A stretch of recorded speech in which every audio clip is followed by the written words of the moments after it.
안녕하세요, 도자기입니다.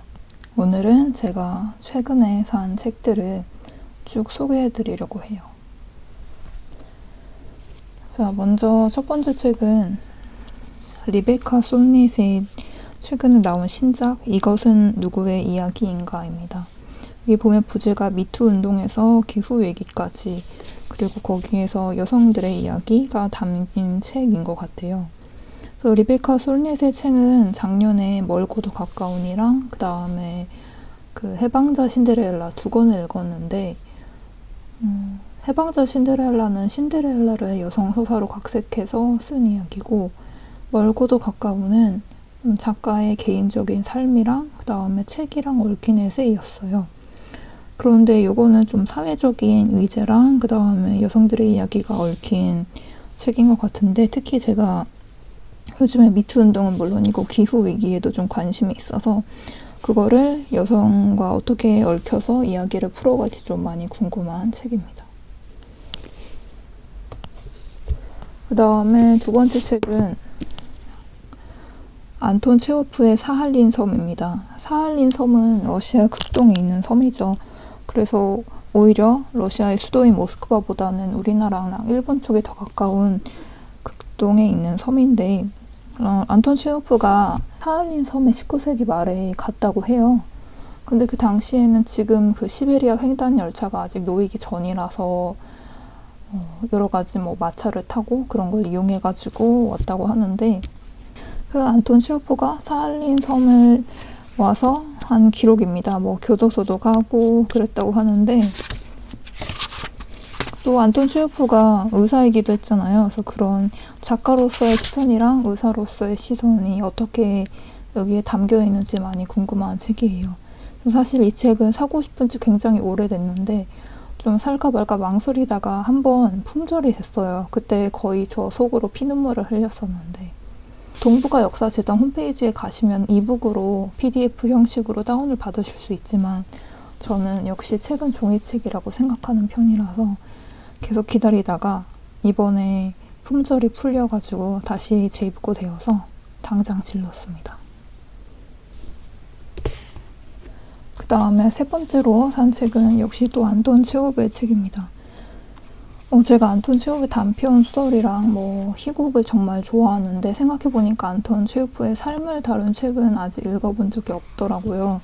그래서 이 책은 건국대학교 출판부에서 나왔는데, 좀 짧은 책이지만 그래도 안톤 체호프의 이야기가 담길 것 같고, 또 무려 4,000원밖에 안 합니다. 1995년에 발행되었는데 4,000원밖에, 한 100페이지 정도 됐는데 4,000원밖에 안 되는 짧은 책이고, 그래서 이 책을 통해서 안톤 체호프의 삶을 한번 전반적으로 한번 훑었으면 좋겠다는 생각에,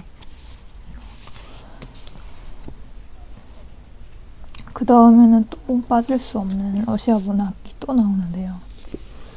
바로 문학천재 진단하기라는 책입니다. 그래서 이 책도 최근에 나온 책인데, 부제는 정신의학자들이 탐구한 위대한 러시아 작가들이에요. 그래서 러시아 작가들 보면은 좀 약간 정신병을 앓는 것 같은 주인공이 나오는 문학이 많잖아요. 예를 들어서 도스토옙스키의 경우에도 뭐 책에 보면 발작을 일으키는 인물들 나오고, 또 고골의 경우에도 본인도 약간 정신적으로 혼란한 시기를 겪어서 병들어서 죽었고, 그 다음에 또 고골의 책에도 보면 뭐 광인일기 이런 단편도 있고, 또 체호프의 작품 중에서도 유코병동이라고 그 시골 마을의 병원의 의사가 그 병원 한 구석에 있는 유코별동이라는 별채에 정신병을 앓는 사람들이 모여 있어요.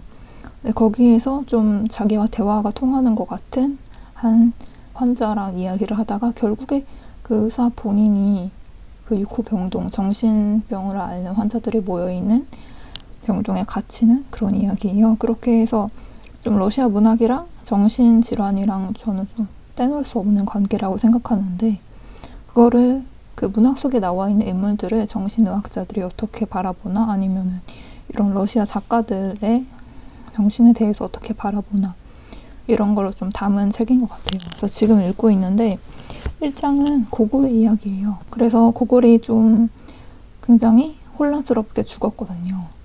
그래서 그 고골이 왜 그렇게 뭐 죽었는가? 그래서 그거를 바라보는 그 정신의학자들의 태도가 시대에 따라서 변하기도 하고, 또 러시아 정신의학계의 발달 과정에 대한 이야기이기도 해요.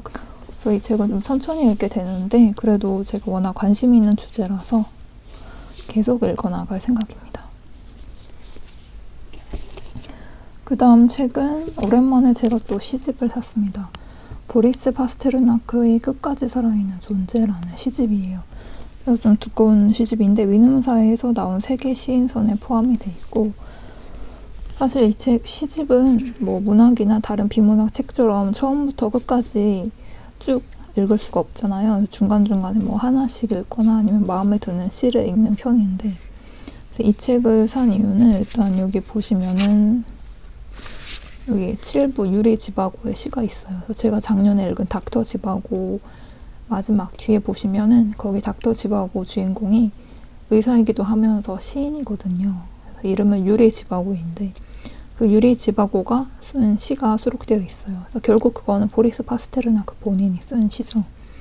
그 중에서 첫 번째 시인 햄릿을 제가 정말 좋아하는 시인데, 그게 여기에 또 다른 번역의 버전으로 나와 있는 것 같아서 샀고, 또 여기 보면은 시집의 제목이 끝까지 살아있는 존재잖아요.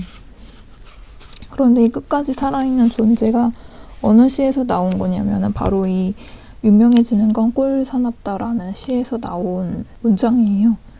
맨 마지막에 살아있어야 오직 살아있어야 끝까지 살아있는 존재여야만 한다, 이런 문장이 나오는데, 이 시가 처음부터 끝까지 굉장히 좋고, 또 이게 마지막에 살아있어야 오직 살아있어야, 이게 러시아 원어로 소리내어서 읽으면 굉장히 운율감이 두드러지는 부분이거든요. 그래서 이 시도 좀 마음에 들고, 그래서 천천히 이거는 필사를 하면서 읽고 있습니다. 그래서 제가 보리스 파스테르나크의 시를 필사하기 위한 공책을 이렇게 따로 준비를 했는데요.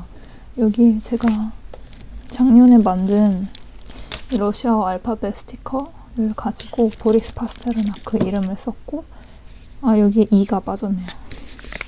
그 다음에 첫 번째는 햄릿이고요. 햄릿 한국어랑 러시아어. 그 다음에 두 번째는 유명해지는 건 꼴 사납다, 한국어랑 러시아어 이렇게 필사했습니다.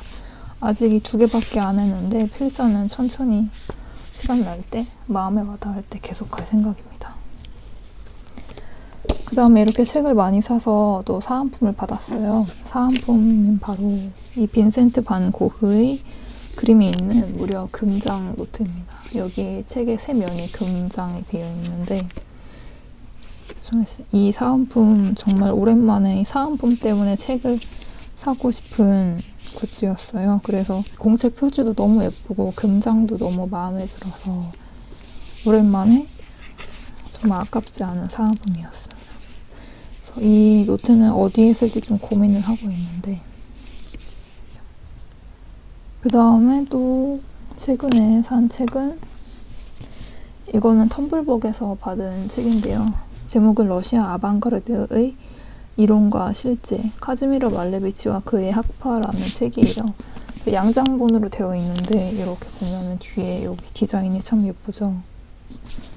이게 러시아어로도 되어 있고, 이 책은 정말 좋은 게 바로 이 내지예요.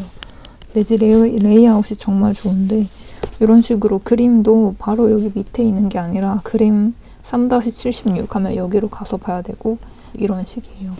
그래서 이 카즈미르 말레비치라는 화가가 러시아의 아방가르드 절대주의에서 정말 유명한 화가거든요. 그래서 최근에 그의 그림, 그 다음에 당시 러시아 아방가르드 작가들의 그림을 담은 전시가 한국에서 지금 열리고 있어요. 세종문화회관 미술관에 가보시면은 칸딘스키 말레비치 러시아 아방가르드 이런 전시가 지금 하고 있는데, 거기에 가서 보시면은 이런 그림이 있어요. 이거는 칸딘스키 그림이고, 이게 바로 거기 전시에 온 말레비치 그림이에요. 이런 식으로 어떤 사물을 그대로 재현하는 게 아니라 그 그림 그 자체로 바라보게 하는 좀 특징적인 작품이고, 그리고 여기에 보면 검정색 사각형이 있잖아요. 말레비치 작품 중에서 검은 사각형이라고 아예 그냥 하얀 캔버스 바탕에 가운데 이 검정색 사각형만, 정사각형만 딱 그려져 있는 그림이 있어요. 그게 굉장히 절대주의에서 상징적인 작품인데 그런 검정 사각형 이런 레이아웃에도 반영이 된 것 같아서 너무너무 좋습니다. 개인적으로 이런 러시아 아방가르드에 관심이 있는데 워낙 어렵기 때문에 좀 관심만 갖고 제대로 책은 타놓고 읽어보지를 않는데 이 책은 진짜 너무너무 예뻐서 정말 꼭 읽어야 되겠다라고 지금 생각을 하고 있습니다. 그래서 이렇게 제가 1월, 2월에 최근에 산 책들을 오늘 소개해 드렸는데요. 어떻게 보니까 거의 다 아까 보여드렸던 첫 번째 보여드린 이 리베카 솔니 책 빼고는 거의 다 러시아에 관한 책이네요.